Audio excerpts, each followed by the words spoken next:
Hello and welcome to my channel. I'm Michaela Peters. So I'm back in the US right now because I had a very unfortunate thing happen to me, which is that my dog Harley died, and I'm pretty upset about it. Diesel's still alive, so he's now the replacement on my lap. I don't know if he likes sitting on my lap because he usually sits next to me on what I call Puppy Island, which is just a bin with a pillow on it.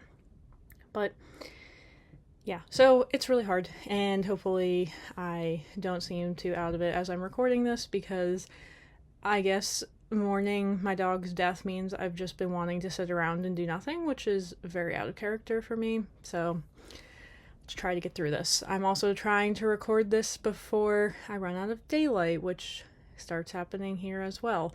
And also the restaurant terminated my employment in the 6 weeks that I was not around, so I have to go in and fill in new hire paperwork, and I'm like, this is not something that has happened to me during the 10 years I've been working here, so this is pretty weird.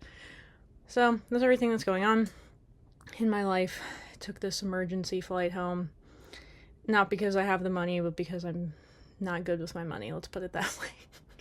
I don't know, this is the first death that's happened to me that has affected me, because when my great-grandmothers died, they were like 90-something, and I didn't have a relationship with them, and all of my grandparents are still alive, even though I'm almost 30, which is super crazy to think about. Okay, so I had one person tell me they really liked my video about hackathons and comparing Finnish hackathons to US hackathons. Also, sorry that I'm not saying Finnish correctly. Finnish, I don't know. Like, I'm not really good at this double vowel thing. We don't have that in English, so I don't know how to correct my English speech to make Finnish people and finish a job or whatever you're finishing sound differently, because I'm not sure that they actually do in English. It's a great linguistic question. If anybody wants to Google it and let me know what the answer is, that'd be great. I'll probably do that myself and just listen to the voice that comes up on Google when I search for it. Which for you guys is British. That's, for me, it'd be English accents. Okay, so anyway, I'm here to talk about Slush, but I just wanted to give everybody an update about why I've been... That's actually not why I've been MIA, because I was planning to stay in Helsinki until Monday anyway, and then that didn't happen, so hence now I'm here. And shout out to all my friends who stored my stuff and didn't mind me canceling our last minute plans for me to see other people's dogs. Oh, so sad. I'm happy I have at least one dog alive, but it still feels like naked without the other dog. I don't even know how to explain it. Like, it just doesn't feel right. And then sometimes I feel okay, and then sometimes it just hits me when, like, I go to do something and the other dog's not there, and I'm like, wow. Okay, so anyway, I want to talk about Slush. Slush was hard because I knew my dog was dying the whole time I was at Slush, so I was a little bit disconnected from this experience. So I'm going to actually combine the experience that I had during Slush 2022 and Slush 2024 to tell you what I like about volunteering at Slush and why I've now done it 2 times. So when I volunteered back in 2022, I was on the water team, which meant that I stood next to water fountains, brought water to different booths, and okay, that's pretty much what I did. And this time I was on the social media team, which meant that not that I was on the content creation team. I actually literally just uploaded the posts, and then I was also on the info chat. Yeah, so I was like one of the people that answered the info questions, which was sometimes hard because people would ask really like random things that you didn't always know the answer to. The questions I got were, is there a pharmacy in the Mesukeskus? And I'm like, no, but there's one at Postula station. But they were just looking for like a first aid kind of thing, I guess, in the end, because they had a nosebleed. I don't know. Stuff like this was like what, I had to answer. The other thing was like, where can I get a drink? That's typical, which there were just bars randomly around, but I didn't know that. I should have known that from 2 years prior. What was the other one? Where somebody could find a booth, which actually that one I did have the answer to, so that was good. Okay, so that's what I did for the info chat. And then I just uploaded, like, I think it was literally one post that I uploaded to 2 different places. So that's what I did for Slush this year. Okay, so that's all my volunteering, like what I actually did for volunteering. The cool thing is, like, you have shifts, right? So you can also go walk around and enjoy the event. So I like to sometimes listen to different talks. I also like to network with different companies. The thing is, this time I didn't have as much of an objective with companies. Last time I went to Slush, I was deliberately trying to get a master's thesis position, which is actually how I did get my master's thesis position, which ironically I got from a company in Lappeenranta, which was, where I was living. And it worked out super conveniently. Although at the time I remember being really sad and depressed because, as I talked about in my Why I Love Lappeenranta video, in case you haven't watched it, it really took me until like March of when I was leaving Finland, like I was finishing my Fulbright scholarship or like my master's degree, to like actually like my life in Lappeenranta, because I remember in January of that year being thoroughly disappointed that I could not just go to Helsinki. Like I wanted to start over and start new, and yeah, so that didn't happen. And then I ended up in Lappeenranta, and I kind of got used to it, and now in some way I kind of love it there, even though a lot of weird friendship traumatic things happened to me there, as I talked about in why it sucks for international students, that video. And now I'm like super careful with who I'm friends with. There we go. Okay, so going back to Slush, I did not have an objective this time with going around and talking to companies. Well, okay, I guess I had a theoretical objective, but then I thought it would be stupid to actually execute, so I didn't do that. But instead I started thinking about my startup idea, and if I could get any sort of like software, okay, not software, but like just any sort of company that could be useful for my eventual startup idea, which like one was a software company, which I was like, okay, maybe, and they give you credits that you could use. And I have not gone far enough into the execution of what I want to do with my business startup idea to actually like, you know, be able to connect the dots with that. So otherwise, I'm not sure how many Finnish people watching this are aware. Actually, you probably are, because, you know, politics, people like that and stuff. They're really trying to make it very difficult for international people to stay in Finland by raising the monthly income requirement to something like 3,000 and something euros a month, which is like a good salary in Finland. So it's like, okay, Finland only wants like the ultra successful foreign people to stay in Finland, which is interesting. Okay, so I kind of wanted to go around and ask companies like, hey, I'm foreign and I have a master's degree. Would you be willing to pay me $3,000 to work for you? Or sorry, not dollars, euros, whatever. But that was my theoretical objective. But because a lot of the companies that are foreign, I wasn't really sure that I was going to get anywhere. That sounds like something to leave for the contact forum, which I actually will not go to this year, although I did go to last year. I did ask people how much they would pay me, and I did get 3,000 sometimes, so probably would be fine. Like, people are very negative about the job market in Finland and how hard it is for international people to get jobs, but I seem to be pretty good at getting jobs, so I think I'd be fine. Okay, anyway, but, so, usually I have a company objective, but this time, not exactly. So the other thing I do is I sit around and sit at talks, which I also did while I was doing the info chat, so I would kind of like listen at the same time.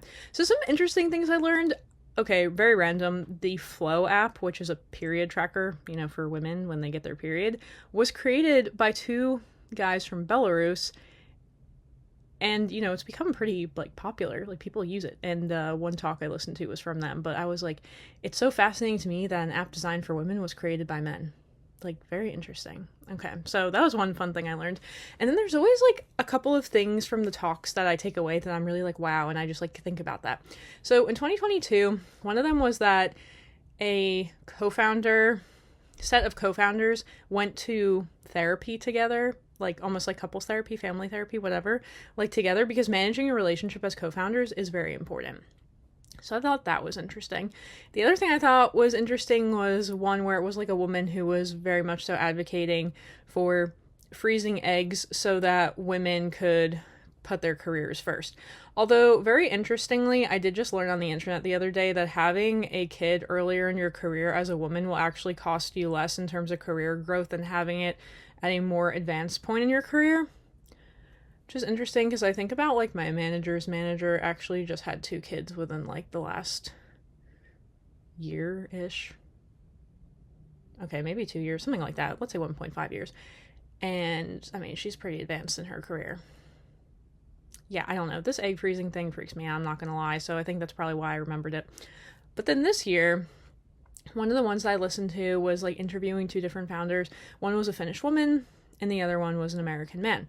And when you talk about, like, you know, how it affects your personal life and the regrets and everything around that, the guy was talking about, like, this sort of, like, regret around not being around for his family enough, which sounds really American to me. And to be very honest with you, like, I kind of felt like when I was coming back on the airplane, because, you know, I land pretty close to New York City, it's just like my heart sank in a way, because one of the things I don't like about being in the US is like everything is about money. And like when I'm in Finland, I don't feel that way.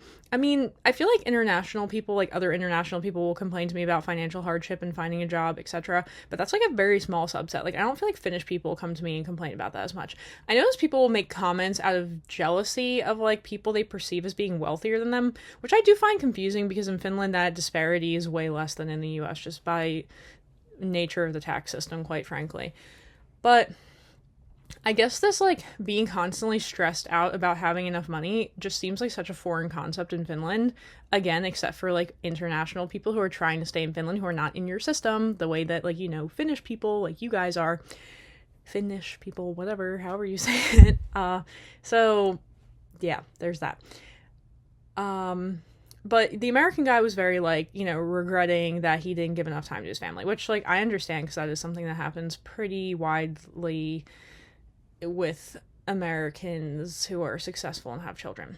But with the Finnish woman, I really admired what she was talking about a lot because she was a lot more balanced in her approach, where she was basically explaining how, like, yeah, it's easy to get caught up in the thinking you're robbing time from one or the other, like being an entrepreneur, being a founder, I guess specifically is the word she used, and having a child. So, like, she has a daughter, and she's like, but the way, instead of being like, I can't be a good mom because I'm a founder, and I can't be a good founder because I'm a mom, I look at it as I'm a better founder because I'm a mother, so there's certain things you understand in that sense, and I'm a better mother because I'm a founder, and, you know, how you can kind of apply both of those experiences, like, cross-culturally is not the right word, but, you know, cross-tangentially, I don't even know what the right word would be here, to each of those experiences.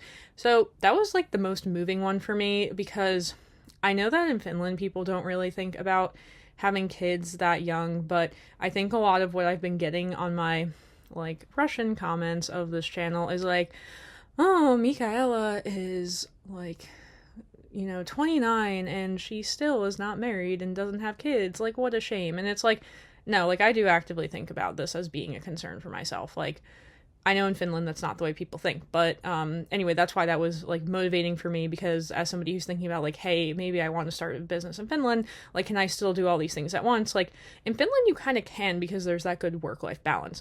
Whereas in the US, you know, people are so obsessed with working, it's sort of like striking that balance feels a little bit more out of reach. Okay, so those are all the, like, you know, professional parts of Slush that I think I can recall easily. Just, you know, talking to a few different companies too. I mean, really, they get, like, a lot of international companies all over Europe. And, I mean, yeah, talked to a few of them. I feel like one was, like, based out of, like, Ireland that I talked to, which was funny because I just went to Ireland. Oh yeah, which I also want to make a video talking about that, but, you know, one thing at a time here. Yeah, where was the other one? Based out of England or something? Yeah, I don't know. But, okay, so that's that part. And then Slush also has, you know, these other fun things. I was going to attend the volunteer after party, which happens the Saturday after Slush. I was going to go in 2022, but I didn't feel like it. I, like, was in Lahti, and then I was like, I'm not gonna go. Like, I remember, like, being, like, trying to get myself to want to go, and I just couldn't. And then this time I also kind of didn't feel like going, but then I flew home, so I didn't go. And the after party part of Slush that happens on, like, the Thursday, I mean, this is hilarious to me because this is so European. Like, oh, we're done with business, and now we're just going to start drinking immediately. Like, there's nothing more European than that, really. So, you have that. Actually, during that year, I did sing karaoke. The thing was, I was nervous, so, like, I, you know, drank some before I did that, and then I had dinner plans with friends, because I think I didn't know about the after party, and then I showed up to that, you know, a little bit lit, let's say, and I just remember, I think I accidentally offended one friend. This is, like, my memory of that time. I sang karaoke during this one. Like, during that one, sorry. That was in 2022. This year, I did not sing karaoke. I watched other people do karaoke. And then I was like, yeah, this is, like, purely for drunk people, because I didn't drink at all this year. And I was like, yeah, there's, this is not, like, normal karaoke. This is, like, wild child karaoke. Okay, so, and the stage is huge, and you've got, like, backup singers and stuff. I don't know. It's just really, like, it was a lot.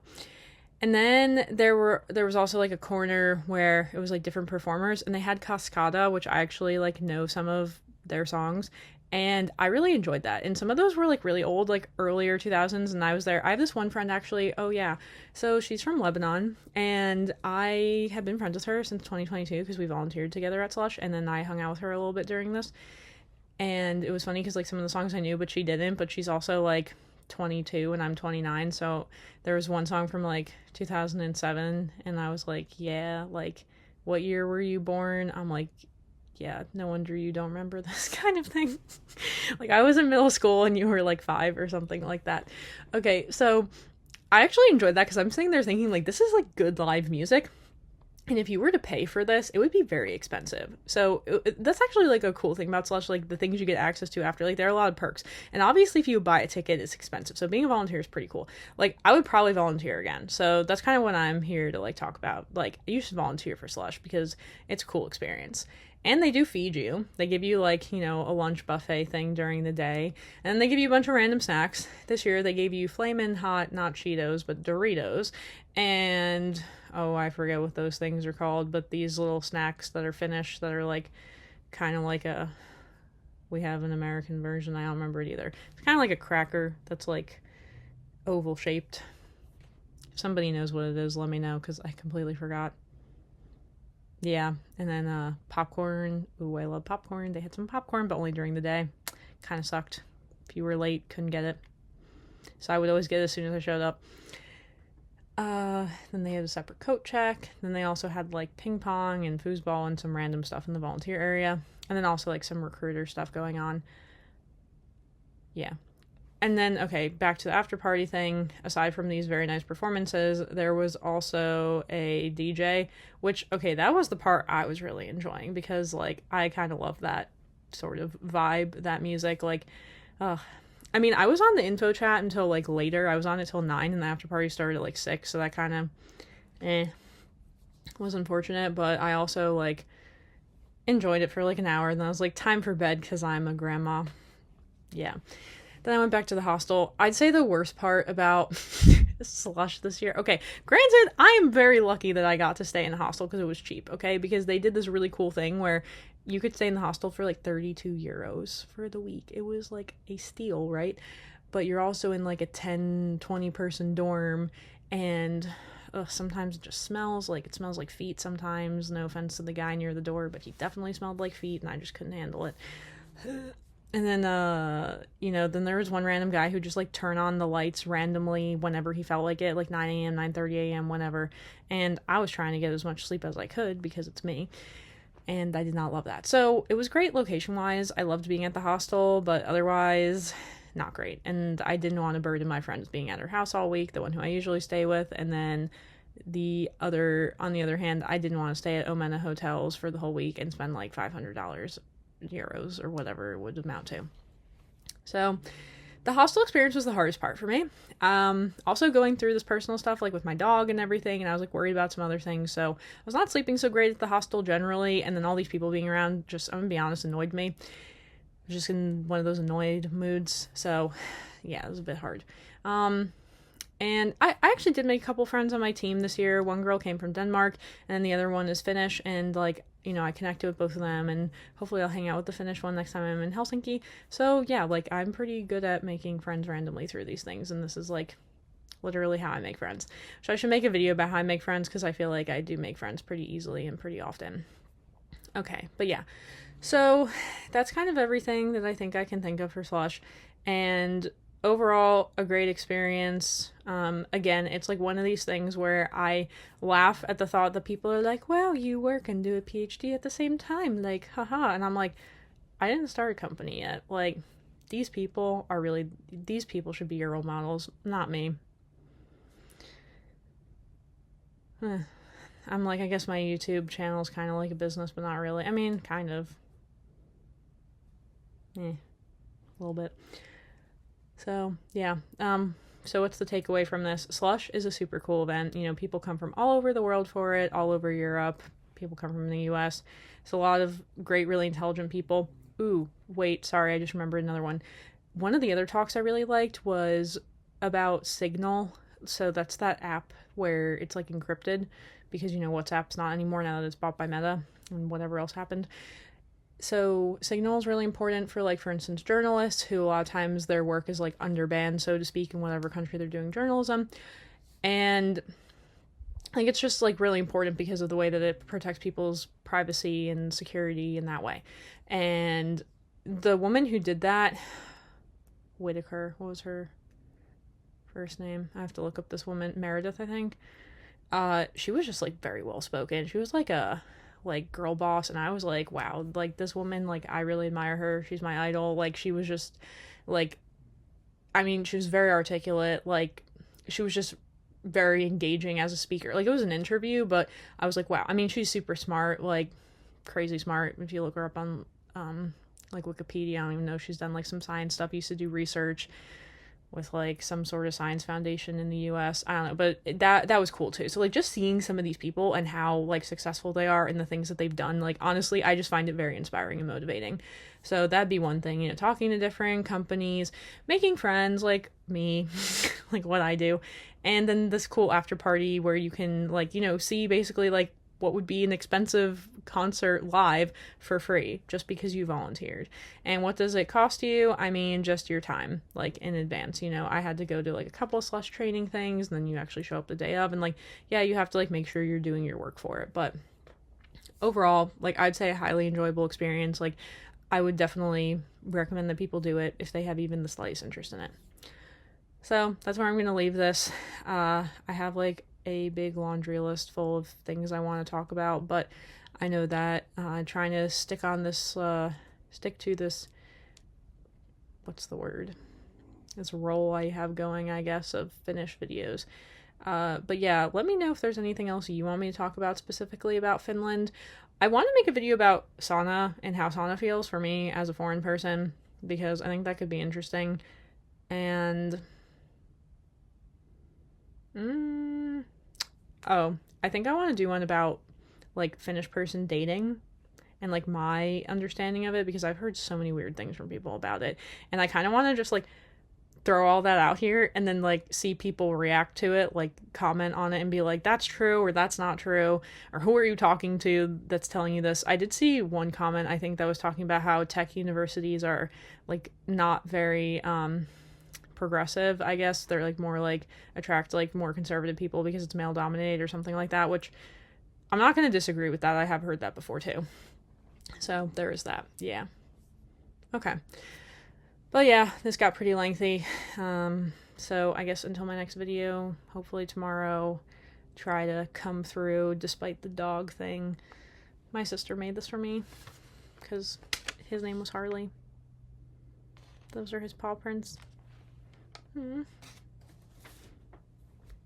Yeah, I'll miss Harley. It's hard. Okay, so yeah, I hope this was enjoyable. It's really long. If you watched the whole thing, congratulations. And yeah, I'm gonna try to keep going off of these next themes. I like to repeat them at the end of the video so that when I go to record it, like, I remember what I want to talk about. So that's everything. So thank you very much for your time and attention and your support, dear Finnish people, however you want to be called. And you seem to really like my videos, so I'm going to keep trying to make them for you. Alright, so until next time, bye.